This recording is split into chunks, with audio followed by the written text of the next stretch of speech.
With the recent update to Zwift now allowing in-game steering out on the road under the FutureWorks banner, there's a number of queries coming through on how all this works. From, is it faster to sprint in a straight line or take the optimal route, through to, do other people see you steering? Well, I get onto those particular questions in the Llama Lab in just a moment, but first up, I'll cover the easy questions first.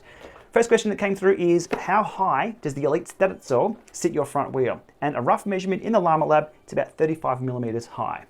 Next question, is it compatible with the Kickr CLIMB? Well, I just happen to have a Kickr CLIMB next to me, and you can see here, the answer is pretty much no, and here's why. The Kickr CLIMB itself will pivot on the bottom foot, I guess, of the unit as the climb goes up and as the climb goes up and down. And you can see here, the Sterzo wants to pivot on one single spot. So the answer there is no, it's not going to work. It's a party trick that I am not going to try because it's going to end in tears for either the bike or myself. So that's a no on that one. Next question, how does this go in a sprint? If you're going all out, well, I've tried it a few times in a sprint and it's no problems at all. If you're holding the bars correctly and not steering, obviously, it's not a problem at all. The unit's quite tough. Obviously, if you're going to steer in a sprint and no one's next to you, you're going to swerve and turn. But in a sprint, this holds up just fine. Question number 4 on my list of commonly asked questions. Will the Sterzo Smart work on Grand Theft Auto Bike 5, the modification that allows us to ride around the free world in Los Santos? The answer is no, not at this point in time. It is not compatible with that. Number 5, how will steering work with a smart bike? Zwift have mentioned that in their FutureWorks listing of what this is all about. It's going to be via the buttons. It has to be. There's no real other way to do that. There's no steering on the Neo bike or the Stages bike or the Kickr bike at this point in time, but there are additional auxiliary buttons which could be supported for lane choosing. Remember, this is not true steering like riding a bike. This is simply sticky lane choosing, if you've seen my other videos on that. So I'm guessing that's how smart bikes will implement this steering and probably do it quite well. Diving into the more technical side of things with the pairing of this device, let's have a look at how it works with Apple TV if you've got those two connections already taken up. Here is my Apple TV configured at the moment with the Wahoo Kickr as power source, cadence and controllable, and the Polar heart rate strap as the heart rate. If we click on steering and select the Sterzo, this is the resulting error message saying there's a maximum of 2 separate devices can be paired to Apple TV at any one time. So we need to choose another method. So we'll unpair all devices, we'll go up to the top, over to the left, we'll pair with Zwift Companion app, which requires the companion app to be logged in to the same account as you're using on your Apple TV and obviously connected to the same network. And once enabled, Bluetooth connectivity now goes via the mobile device rather than direct to the Apple TV, and there's not that limitation that we had before. So pairing our devices again, we'll jump down and select the Kickr bike, for example. That connects cadence and controllable at the same time. So there's one connection. Heart rate, Polar H10, there's 2. Steering device, the Sterzo comes alive and it's connected. So once paired via the companion app, that limitation isn't there. People have asked about the responsiveness and any delays using the companion app for this. You can see if I turn the wheel here and here, the Sterzo is super responsive and no noticeable lag or delay with the configuration that I'm running here when connected via the companion app to Apple TV.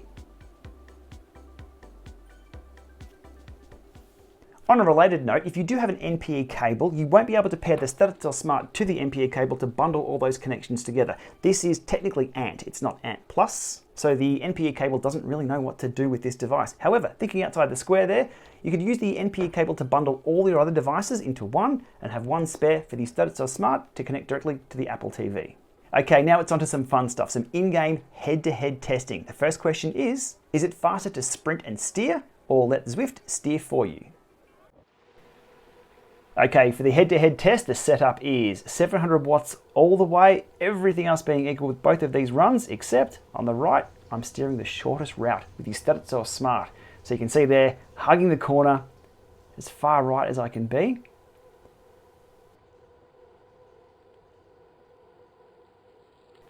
Cutting the shortest route for the Watopia Sprint. And the time says it's faster to steer with the Sterzo with everything being equal. And if you pause that anytime through, you'll see with steering, you are traveling less distance. Test number 2, exactly the same conditions, 700 watts all the way, big long lead in, so we're hitting the line at exactly the same speed, picking the shortest line Now, as Zwift doesn't slow you down around corners, the shortest line is going to be the optimal line. Hugging the corner, drifting back out there on the right-hand side, cutting that yellow line,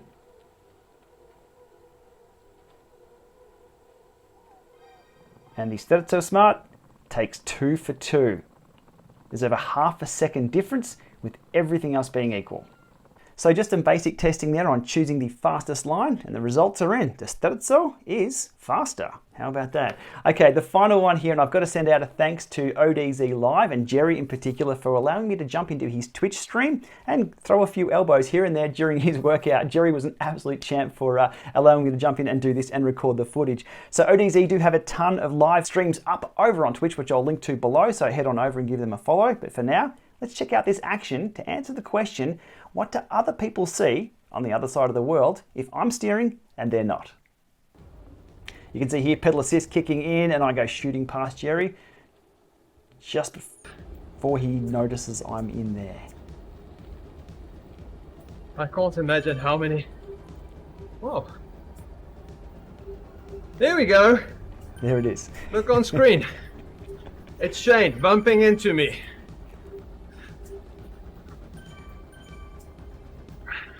It takes a while there for me he to comes. Get the right position here with Jerry so we can ride together, or I can start throwing elbows. He's all over the road. That's what I said. Look at that. On my left. So positioning is what you see everywhere. Playing bumper cars. And it's very responsive too. Great little scenario set up here too. Jerry was doing a workout, so it was at steady state. Flat course, not a lot of turns, but enough for me to take an inside line, so you'll see that coming up. Well, I'm just in his. That's pretty cool. Look at that. And he can be any place on this road.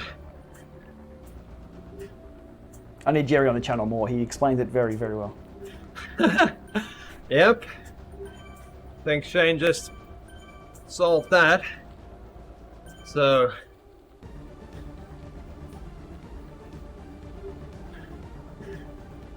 picked a good time. We'll give him a bit of a run for his money. Me being in a workout. So I need to be a constant pace.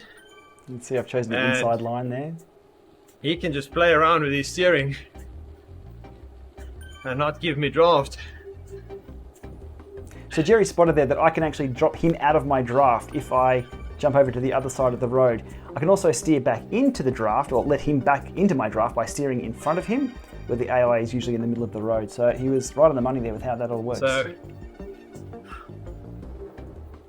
yep, it's all those turbines that's powering it. So look at that. He can swerve over, so I don't have any draft right now. So now I'm in his draft, and now I'm not. So that'll be, hey Florrie, thanks for jumping in.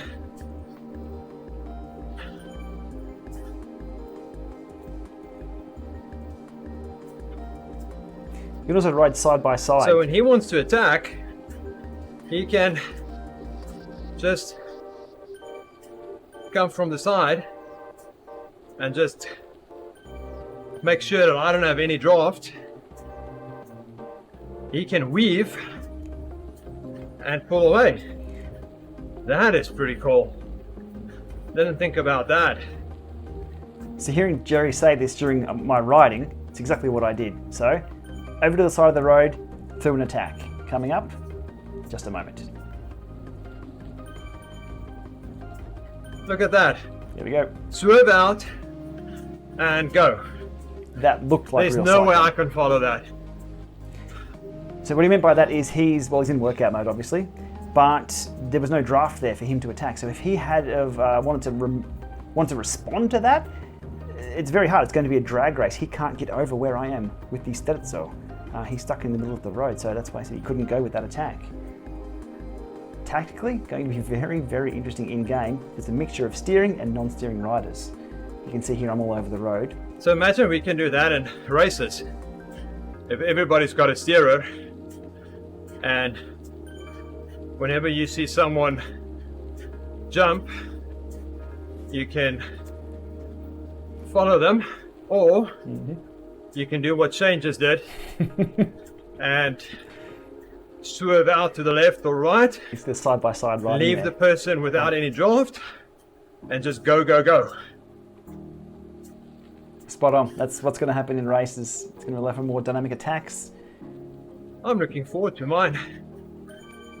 You can see that I'm choosing to ride side by side. So it, again, feels like you're riding with a friend out on the road, except those elbows. I actually do have a way to steer my bike, but not on Zwift. Only on Need for Speed. You'll see me start swerving through some riders just coming Yeah, up. if I crash this bike, my insurance needs to pay out.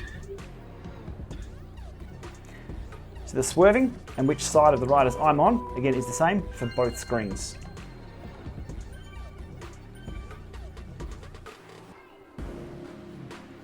Swerve and chop. And this one here, I swerve between the riders and I swerve back in before I pass the next rider. You'll see this one. And that's exactly what happens on Jerry's screen. And maybe a little bit of crossover on his screen, but on mine, out and in, very close to exactly what's happening on mine. Okay, so we'll leave that one there for now, but that was a really good test of what other people see versus what I see, and it was pretty much one and the same. So there we are, tons of fun there with Jerry, and again, thanks for letting me ruin your workout, but I think we both had fun doing that. One final thing I'll remind people of today is that FutureWorks on Zwift is a public beta by any other name. So do be aware that the experience you've seen here and the answers that I have could change tomorrow, the next day, or may not even be implemented in the final product that Zwift come up with. And if you are investing in hardware like this, just keep that in the back of your mind. The experience may change. As always, if you've liked this one, give it a thumbs up. Give Jerry a thumbs up and the team at ODZ as well. Hit subscribe to support this channel, and we'll see you out there soon.